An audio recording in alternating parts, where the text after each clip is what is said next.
In the mist-shrouded valleys of medieval Europe, where the thunder of hooves could spell either salvation or doom, one morning would witness an event so extraordinary that chroniclers would struggle to believe their own accounts.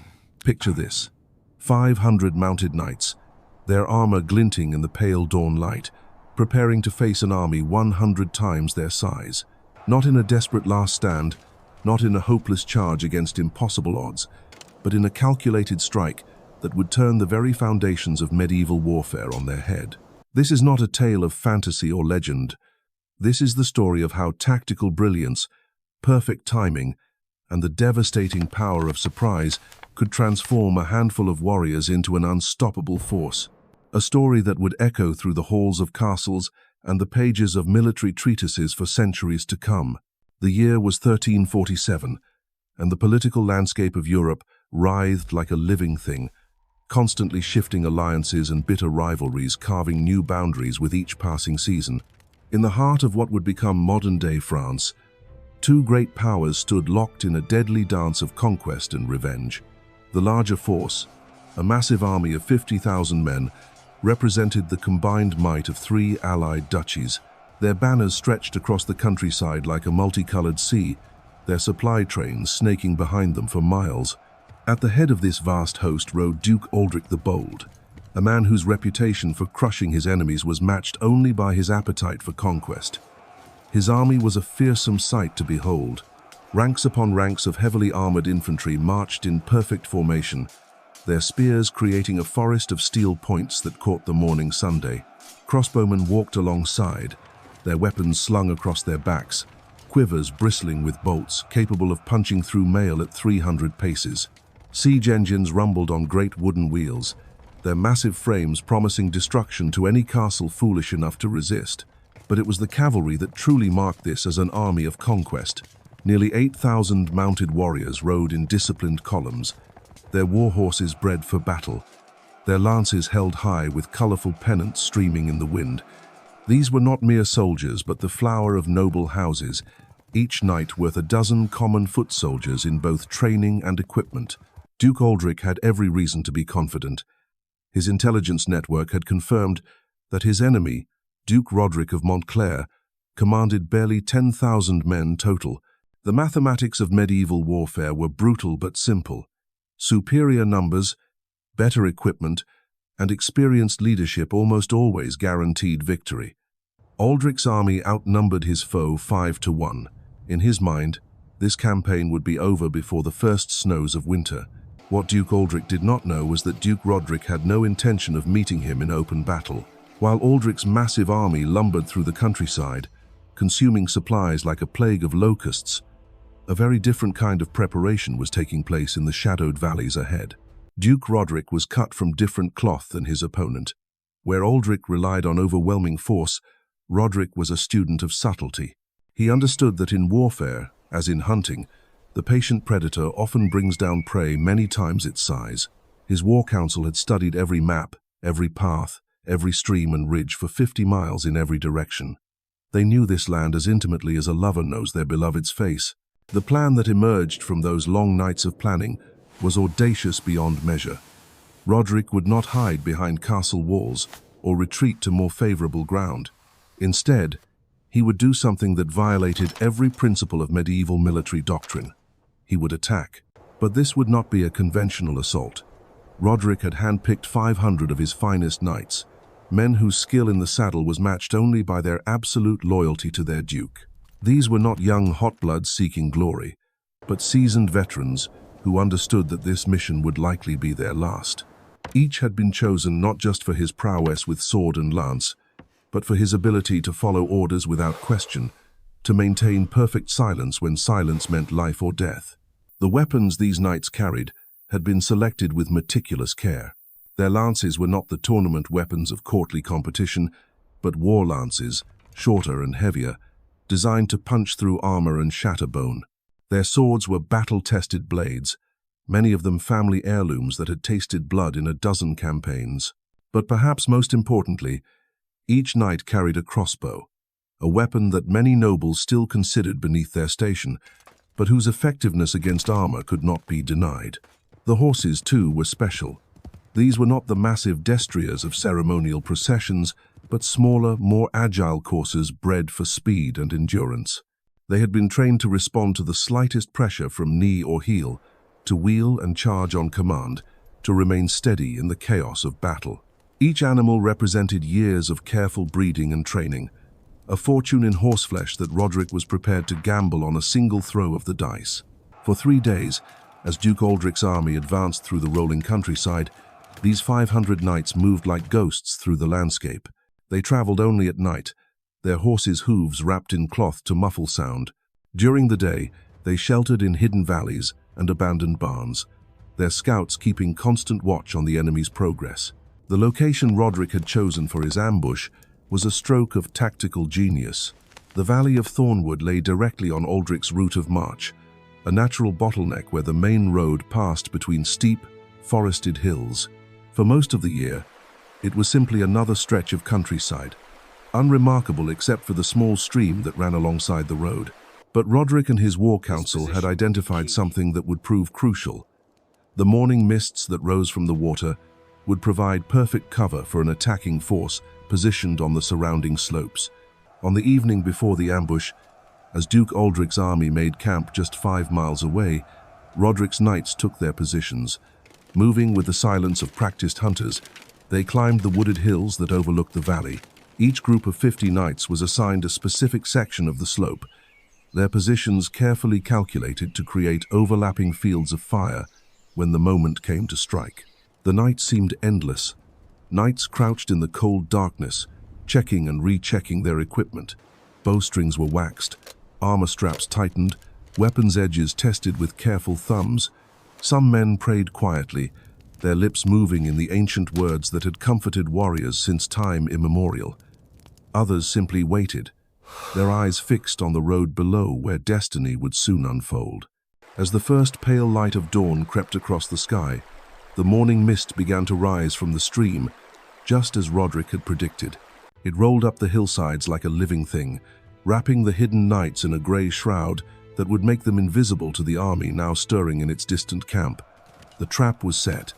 All that remained was for Duke Aldric to march his 50,000 men into the jaws of death. From his position high on the eastern slope, Duke Roderick raised his hand in the ancient signal his knights had been waiting for. In just a few hours, the medieval world would witness something that military scholars would debate for centuries: how 500 knights could ambush an army of 50,000 and live to tell the tale. The morning sun climbed slowly over the horizon, casting long shadows through the valley as Duke Aldric's massive army began its methodical advance. The sound was overwhelming, a symphony of war that echoed off the hillsides. 50,000 pairs of boots struck the earth in rhythm, creating a thunder that seemed to shake the very foundations of the world. The jingle of mail, the creak of leather, the snorting of horses, and the rumble of wagon wheels combined into a cacophony that announced their approach from miles away. Duke Aldric rode at the head of his column, resplendent in polished plate armor that caught the morning light like a mirror. His great warhorse, a massive destrier worth more than most men would earn in a lifetime, stepped proudly beneath him. Behind the Duke, his banners snapped in the breeze, the golden lion of his house roaring silently against a field of deep blue. This was power made manifest, the accumulated might of 3 duchies moving as one inexorable force. The vanguard entered the valley of Thornwood, just as the morning mist reached its thickest. Visibility dropped to mere yards, transforming the familiar road into an alien landscape of grey shadows and muffled sounds. The lead scouts, experienced men who had ridden these paths for decades, pressed forward cautiously. Something felt wrong, though they could not put their finger on what exactly troubled them. The birds had fallen silent. Even the usual rustle of small animals in the underbrush had ceased. High above on the forested slopes, 500 knights waited with the patience of hunting cats. Each man controlled his breathing, forcing his heart to slow despite the adrenaline coursing through his veins. Their horses, trained for this moment, stood like statues, ears pricked forward but making no sound. The mist swirled around them, providing perfect concealment, while allowing glimpses of the massive army flowing through the valley below. Duke Roderick crouched behind a fallen oak, his hand resting on the hilt of his sword. Through the grey veil, he could make out the shapes of enemy soldiers, rank upon rank of them stretching back as far as the eye could see. The sight would have terrified most commanders, but Roderick felt only a cold satisfaction. Everything was proceeding exactly as planned. The key to the ambush lay not just in surprise, but in timing.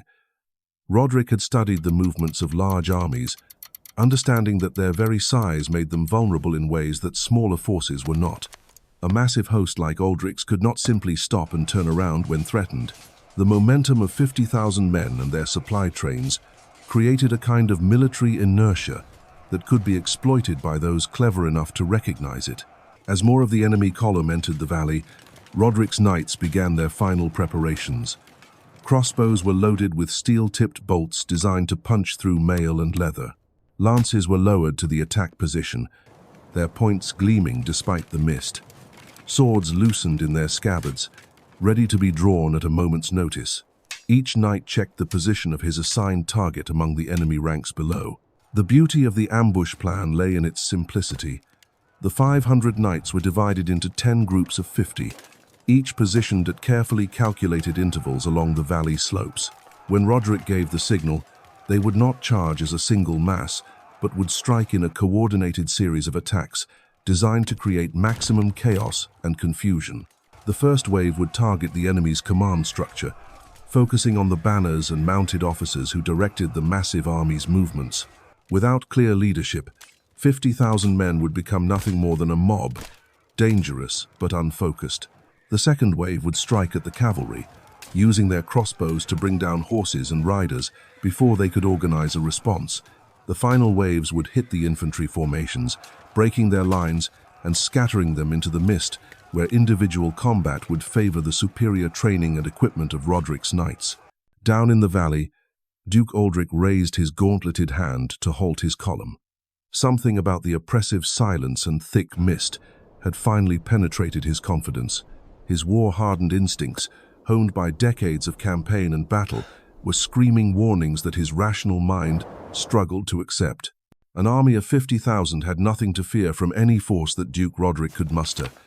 The mathematics were indisputable, yet the mist seemed almost alive, pressing in from all sides and reducing the world to a grey bubble barely 20 yards across.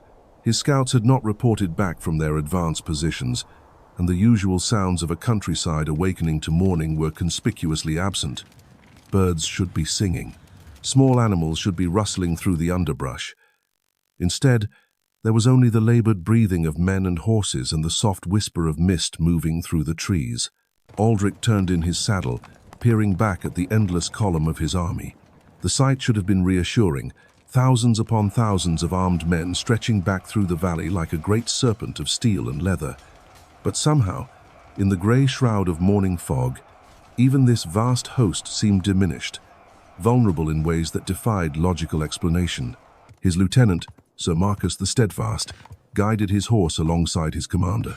The man's scarred face bore the marks of 2 decades of warfare, and his eyes held the same unease that Roderick was feeling. When he spoke, his voice was barely above a whisper, as if he feared to break the unnatural silence that surrounded them. The unease spread through the ranks like a disease. Veteran soldiers who had faced charging cavalry and besieged castles found themselves jumping at shadows. Horses nickered nervously, their ears swiveling at sounds their riders could not hear. Even the great siege engines seemed to groan more loudly than usual, their wooden wheels protesting against the cobblestones with an almost human voice of complaint. Above them in the mist, Duke Roderick watched the enemy column with the focused intensity of a master craftsman examining his finest work. The moment was almost at hand. His knights were in position, their weapons ready, their horses gathering themselves for the charge that would echo through history. In just moments, the world would discover what happened when medieval warfare's most fundamental assumption, that numbers always triumph, met the cold reality of tactical genius and perfect execution. The morning mist swirled thicker, as if the very elements conspired to aid the ambush. And in that grey shroud, 500 knights prepared to prove that sometimes, in the brutal calculus of war, quality could indeed triumph over quantity in the most spectacular fashion imaginable. The signal came not as a trumpet blast or war cry, but as a simple gesture, Duke Roderick raised his sword toward the grey sky, the blade catching what little light filtered through the mist. Along the slopes, 500 pairs of eyes saw that gleaming steel, and 500 hearts began to pound with the rhythm of impending battle. The first volley of crossbow bolts hissed through the morning air like deadly rain. Steel points found their marks with devastating precision, punching through mail shirts and leather jerkins as if they were made of parchment. Duke Aldric's bannermen, those proud nobles who rode at the front of the column displaying their heraldry, suddenly found themselves under attack from an enemy they could not see. Sir Geoffrey de Montfort, bearer of the Golden Lion standard, felt the crossbow bolt take him in the chest before he heard the sound of its release. The impact lifted him from his saddle, his banner toppling into the mud as his warhorse reared in panic. Around him, other officers suffered the same fate, their voices crying out in shock and pain as the invisible enemy struck with surgical precision. The effect on the massive army was immediate and catastrophic. Soldiers who had been marching in perfect formation suddenly found themselves without officers, without orders, without any understanding of what was happening to them. The mist that had seemed merely inconvenient moments before now became a terrifying enemy in itself, hiding attackers who struck like ghosts and vanished just as quickly. Duke Aldric wheeled his destrier in a circle, his voice roaring commands that seemed to be swallowed by the grey shroud around him. But his words carried no further than a few yards. Lost in the chaos that was erupting throughout his column, men were shouting contradictory orders, horses were screaming as more bolts found their marks, and the tight discipline that had held 50,000 soldiers in formation began to dissolve like morning frost. The second wave of the ambush struck before the first had fully registered. From different sections of the slope, another 50 knights sent their bolts flying into the massed cavalry. These were not random shots, but carefully aimed strikes designed to bring down the enemy's mounted arm before it could organize a response. War horses crashed to the ground, their riders trapped beneath their weight or thrown clear to land hard on the cobblestones. Sir Marcus the Steadfast tried to rally his men, standing in his stirrups and waving his sword toward the hillsides where the attacks were coming from. His voice, trained by years of battlefield command, cut through the chaos like a blade. For a moment, it seemed as though his experience and authority might restore order to the confusion. Then a crossbow bolt took him in the throat, and his words dissolved into a gurgle of blood. Now came the moment that Duke Roderick had planned for months. As the enemy reeled from the crossbow volleys, as their command structure crumbled and their formations began to break apart, he gave the signal for the cavalry charge. His sword swept downward, and 500 knights spurred their horses into motion. The sound was like thunder rolling down from the hills. Hoofbeats pounded against earth and stone, creating a rhythm that seemed to shake the very air. Through the mist came the gleam of lance points, the flash of drawn swords, and the terrible beauty of heavy cavalry in full charge. These were not the massive destriers of tournament combat, but swift coursers bred for exactly this kind of warfare, their lighter frames allowing them to navigate the treacherous slope without losing momentum. Duke Aldric's army, already reeling from the crossbow attacks, now faced something that defied all military logic. Enemy cavalry was charging downhill into their ranks, but where was the rest of the enemy army? Where were the supporting infantry, the archers, the siege engines that should accompany such an assault? The mist hid the truth that these 500 knights were alone, that this impossible charge represented the entirety of Duke Roderick's force. The first impact was devastating.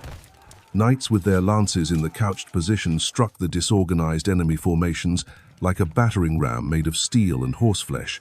Lance points found gaps in armor, punched through shields, and sent men flying backward into their comrades. The psychological effect was even greater than the physical damage, as soldiers who had never seen an uphill cavalry charge began to believe they were facing supernatural enemies.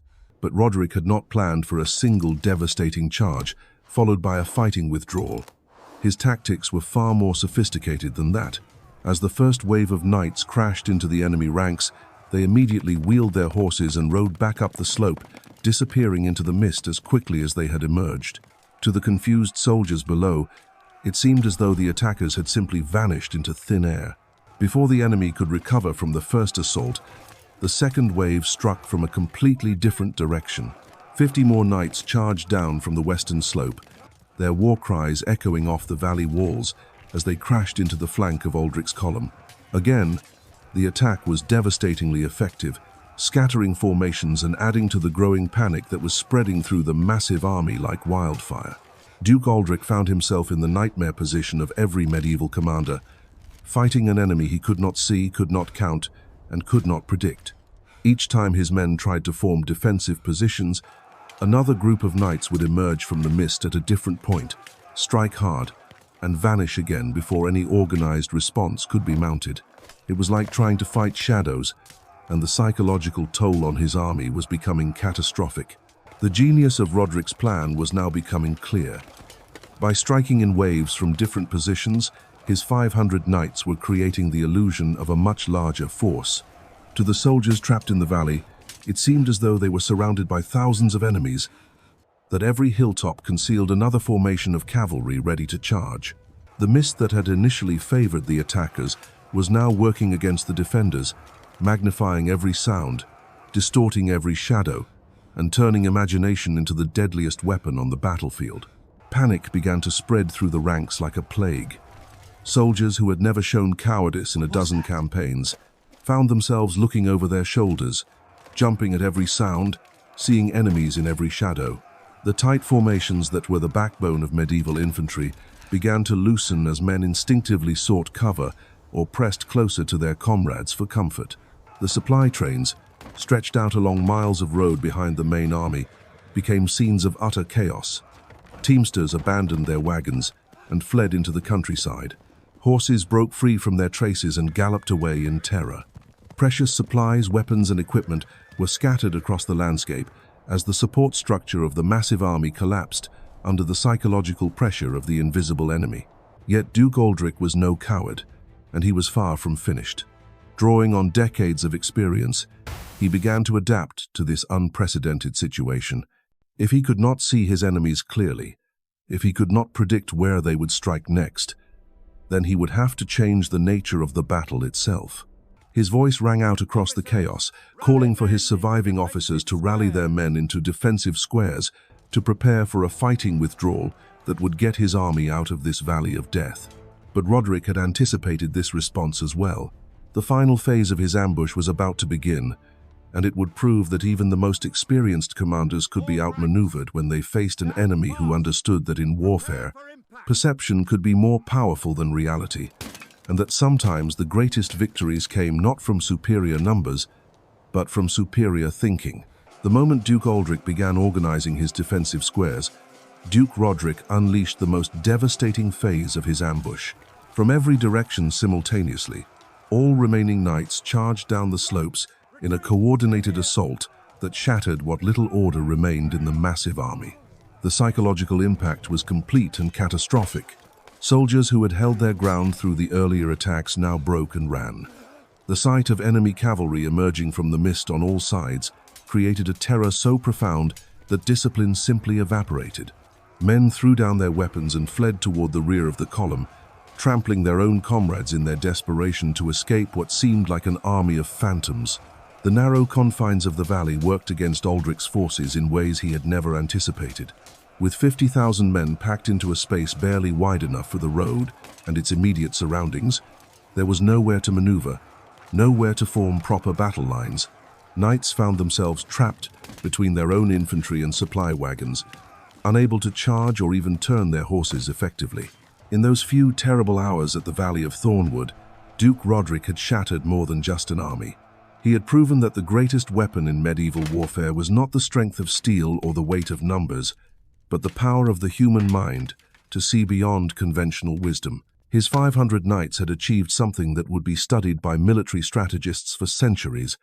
They had turned the very foundations of medieval combat on their head through nothing more than tactical brilliance and perfect execution. The lesson echoes through history even today. Sometimes the impossible becomes inevitable when courage meets cunning, and when leaders dare to rewrite the rules of war itself.